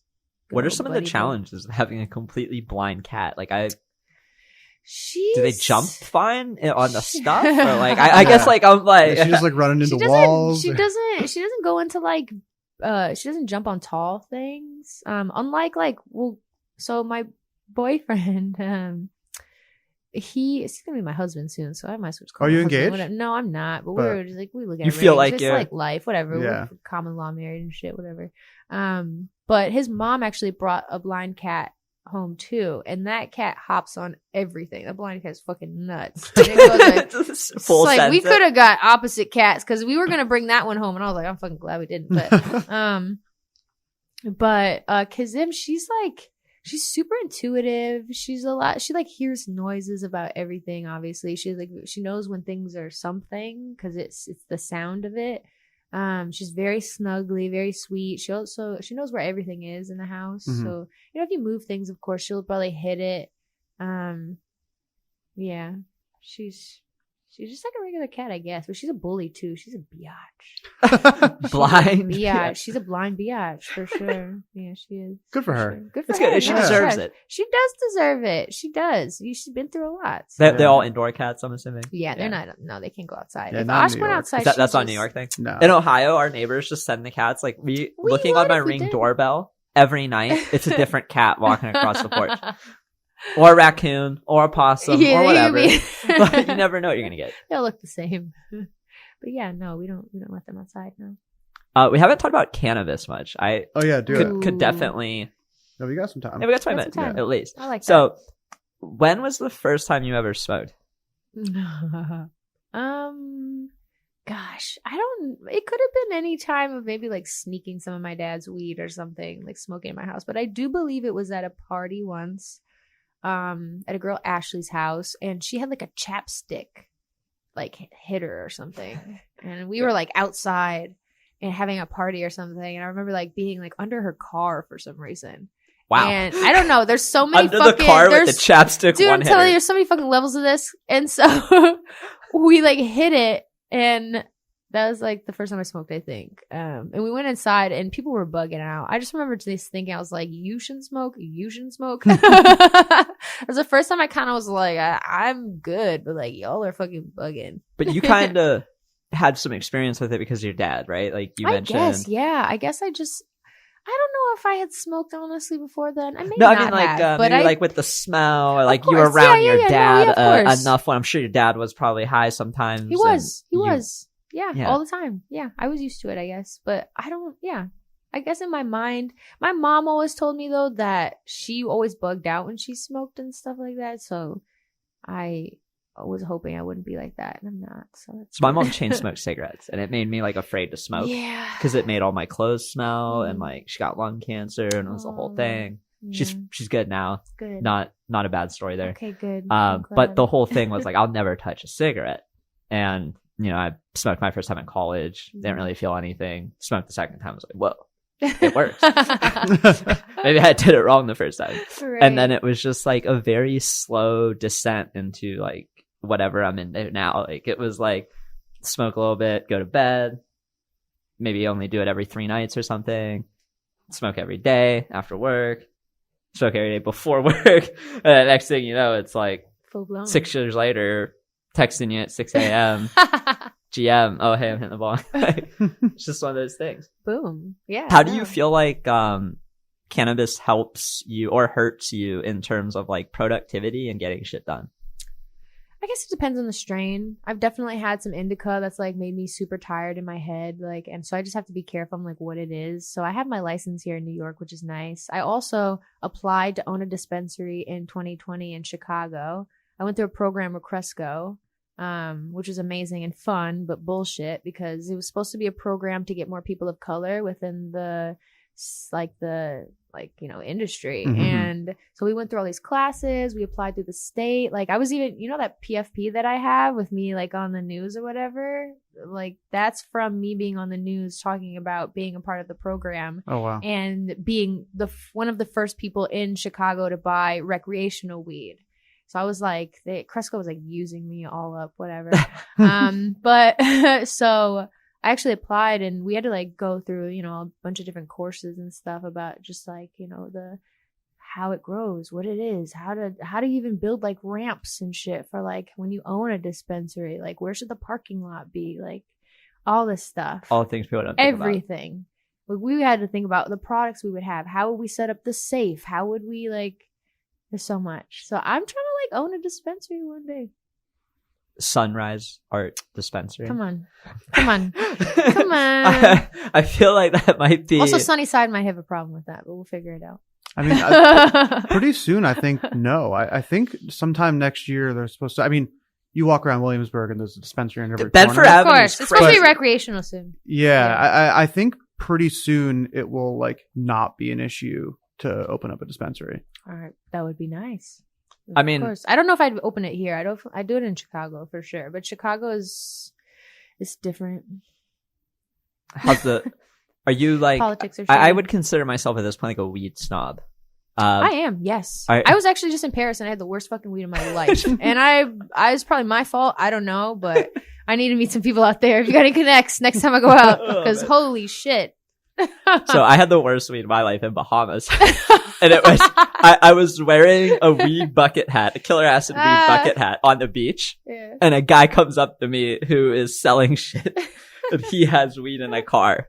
And I paid like $150 for a quarter. Oh my God. Like a horrible price. Like, just for benchmark, like normal quarter of stuff that I would buy that's good, not crap, would be like $90 to $100. Right. And then spending $150 on something that was like dirt was horrible. I went back.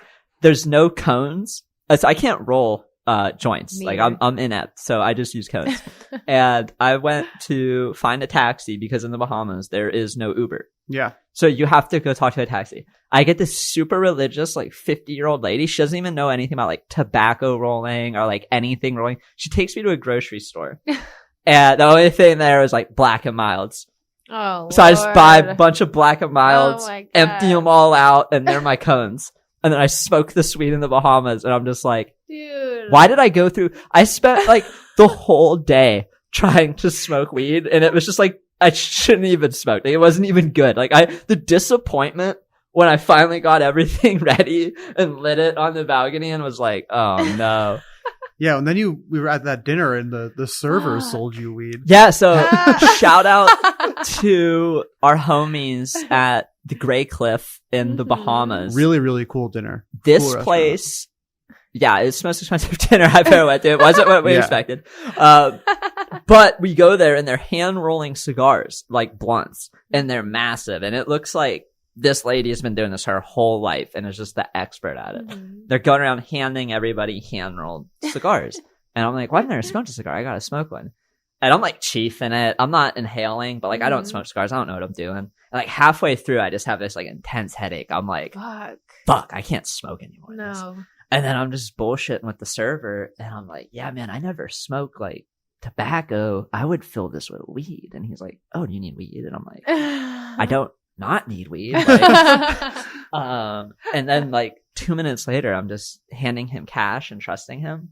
And then like after our 2.5 hour dinner, he meets me in the hotel and just like handshakes me and gives me everything. Wow. Yeah, and also this was literally... Was that better than the other Yeah, shit? 100%. Oh my gosh. This was like, I mean, this wasn't 710 Labs or Alien Labs, but this was like at least mid. Right. Like I could get high. Enough. I could smoke a Black and Mild full of it and get high. And that was all that mattered. And then this was also like 36 hours before Deez had to leave the Bahamas. And so then he's like, he sends me a picture of, it's just an insane amount of weed. And he's like, yeah, I got to smoke all this before we leave. Well, it's like, I think my second most liked GM post on Twitter with like 5,000 likes, but it's just like me with like 8 Black and Milds on my laptop. And it's like, yeah, I have to smoke these before tomorrow. Yeah, it was Not hilarious. possible. You gotta do what you gotta do.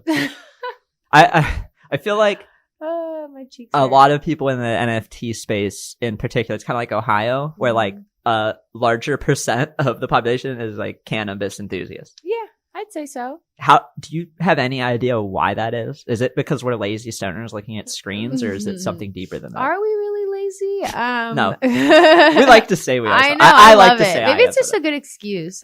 Me personally, I like to use it, but I don't know why that is. Honestly, I think we're all just like anxiety ridden, and the only way to survive is to just like smoke our way through the chaos of the world. It's not a lot of us just like dumb high making extremely poor financial decisions. Fuck like, it. look at this lemon. the lines on this lemon. This could be a cool cat. Bro, come on. I need to buy it. No, I feel like you have to be high in order to do any of this crazy ass shit. I feel like the Bored Ape was the one where I started to like look at the Bored Ape and be like, these are stoned. For sure. There was no I need to ask with- Seneca if she was stoned when she made the We should get her on the ape. podcast. She by the way. should actually. Yeah. She would be amazing to have. Tell-all. She's a dope. She should get Yeah. that tell-all going.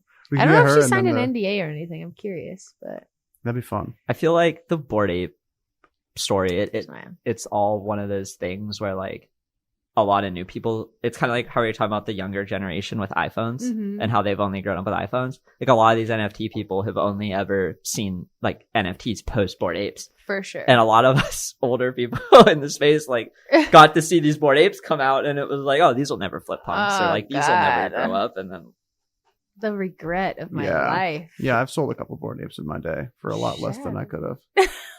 I didn't get a single ape airdrop.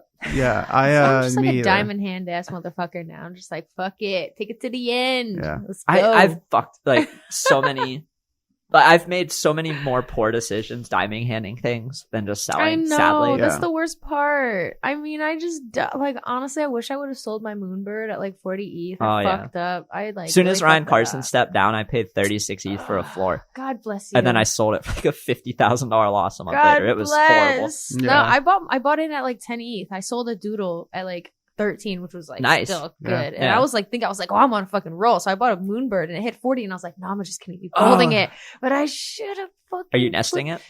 No, I already sold it. Oh, okay. You didn't For, claim like- your fanny pack? I know I got it. I Oh, got my nice. fanny pack and I got my stickers and My I got fanny my pack's hat. fire. I got a hat, Yeah. but I got my, the little things. So it's I haven't claimed my stuff yet. Is some it too late? bronze in No, there. it's there forever. Okay. I don't know if I'm you'll not gonna find claim a it just so future there's stuff. collector who will, for whatever reason, be like, "Oh, you have untouched stickers." Is it like how I haven't claimed my Fidenza print yet? No, honestly, that's different. I know. That's different. Oh, I've thought about like buying Fidenzas just to claim the print and then selling it, but like with the royalties and Mm. stuff, it kind of my is a gosh. riskier Yeah. equation than I would like it to be. But like, I flipped the Fidenza, claimed the print, and then like happily sold it, and I have the print at my house, good for you. and it's. Yeah. Good for you. I think that's fine. Oh yeah. That's perfect. It's But yeah, literally I- great. It's the best. I think I'm just out of like some strange torment to proof. I'm never going to claim my fanny pack. Or I'm not going to claim it for like 10 years.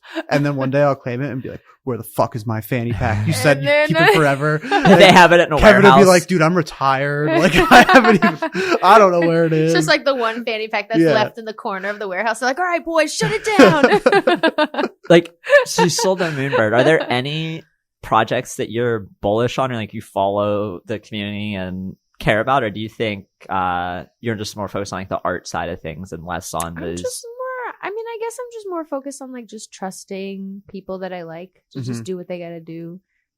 It's hard for me to like keep up with a lot of communities. Like I'm in like hundreds of Discords and I'm It's like, way what too the much. fuck? Yeah. I just can only keep it like with my own shit, It's like we have so many different projects, so many people within those projects that we deal with anyway. So, I just like hand people money and just be like, do what you gotta do. Are there any Yeah. artists or creators out there that you want to shout out who you feel like are maybe underrepresented or do dope shit, don't get the love? I feel like I like always asking that question to see. Yeah. So many. It's hard to pick a couple, but It is, and you know what? The thing for me too is like this is like the same thing when like people will be like, "Oh, tag your favorite artist." Like I never tag people I hate making lists Because- because I feel bad. because I feel bad and I don't like choosing favorites. Mhm. Yeah. I'm really weird about that. I don't like choosing favorites, and I don't like. Also, this is also some trauma, I guess. In the past, I've like shouted people out or like connected myself with people that I thought were really good, but like Mhm. later find out they're like pieces of shit or they did something Yep. or like whatever, and now I'm aligned with them. I'm just like very protective, I guess, of myself, even in that sense, where like I would rather elevate people with like monetary and just be like, take this, do what you gotta do with it, than like I don't know. With the verbal praise Yeah, and like the it's just the perception and the you get the people in know. your DMs who are like, "Can you please retweet?" all the time, every day. Every and day. I am people may have an issue with this. I don't retweet.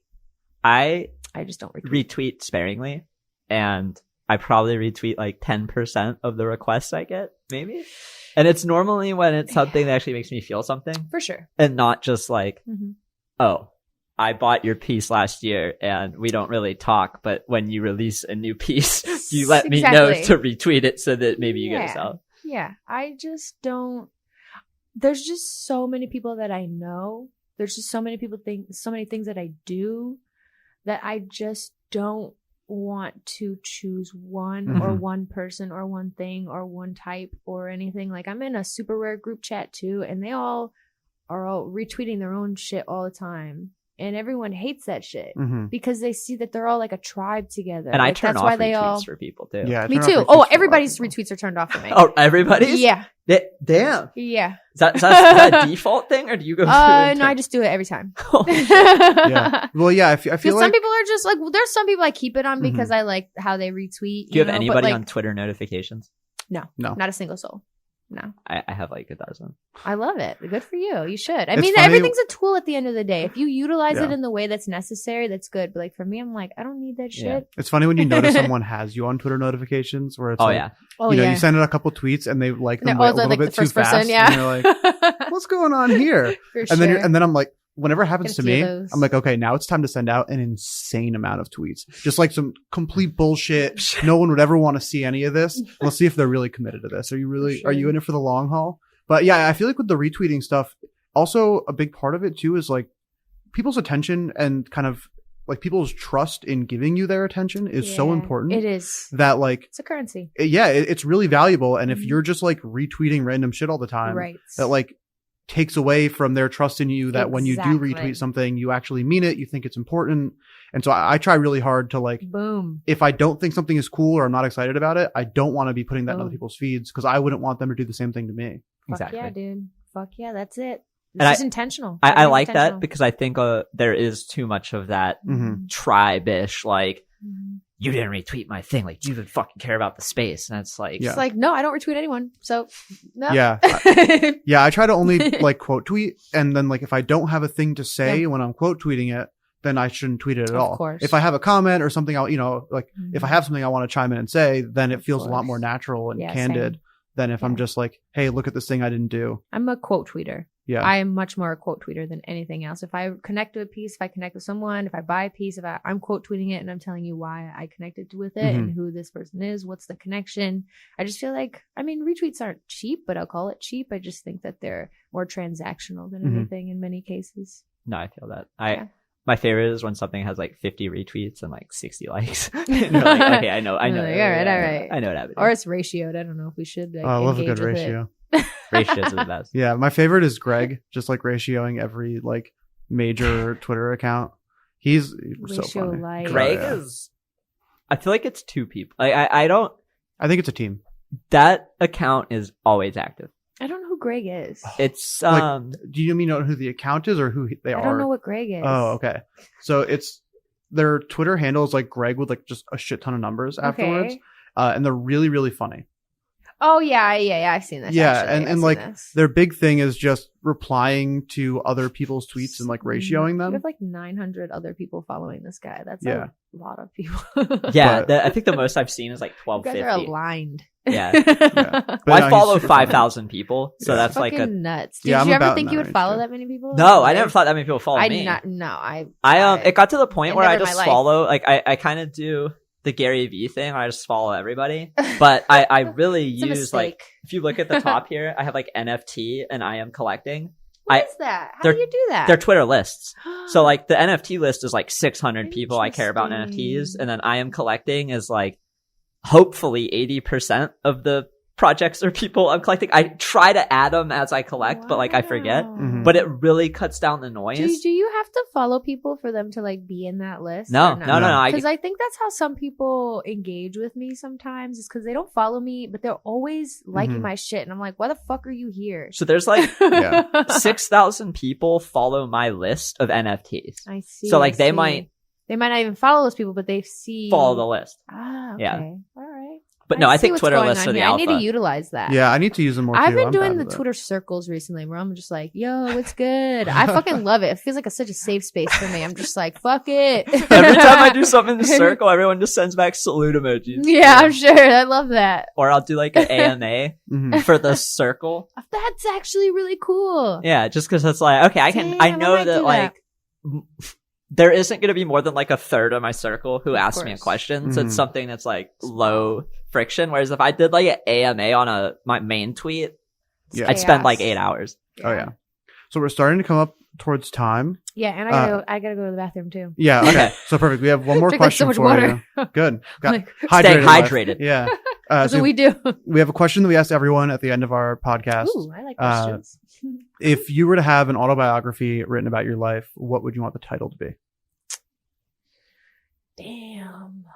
Probably that. No, I'm just kidding. I mean, that'd be a good one. Autobiography Damn. about my life or damn? Oh, No, damn. Kendrick. Yeah.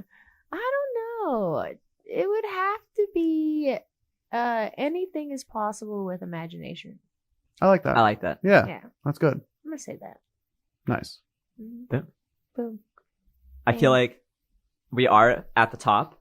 You do At have the to top. run to the bathroom. It's probably a good Boom. place to cut That's the what humans podcast. do. Yeah. Do you have there- anything you? Do you have anything you want to shill? Any shill's the wrong word. Anything you want to shout Plug. out? Plug. God, so much. Honestly, I'm doing so many things right now, but I'm just gonna say support Sunrise Art Club for the love of God, and do that because we should be creating a new economy of people who are willing to do the work and to change the world for the better and not just repeat the same cycles that Web 2 has delivered to us.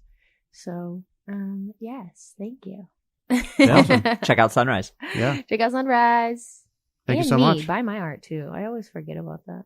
Hell yeah. Forget your Well, artist. super rare. Buy my shit. Boom. All right. There we go. Thanks, Yeah. guys. I'll wrap up. Appreciate you. Bye. Bye.